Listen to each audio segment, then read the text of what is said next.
Schoology tips and tricks. Tip number 4, or this might even be more of a trick to show you.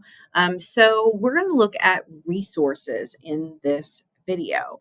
So, here I am in my landing area, and I'm going to click on resources. Resources is a great place to save an entire course at the end of a school year, to keep things that you are going to add into a course.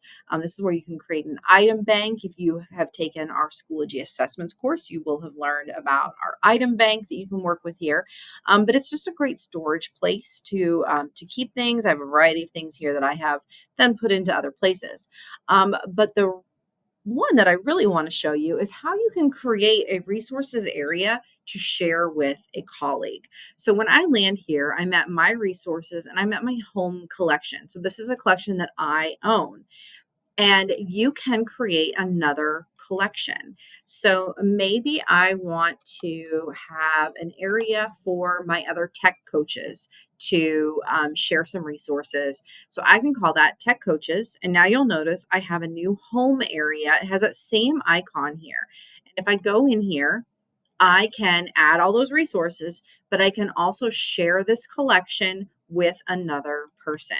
So I can click share, and then I can find the person that I want to share this collection with. I can share this with Darren Keel, since we are tech coaches together, and I add him to this. And now I can see that there are two of us who are managing this. From the beginning, I can see, oh, his is only view. I want Darren to be able to edit as well, and I can change that. And now when I look at this, he can edit. I am the owner, but he can edit, and I can add more people to this.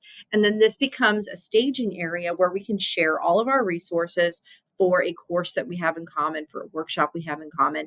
It's a great place to share these things in Schoology.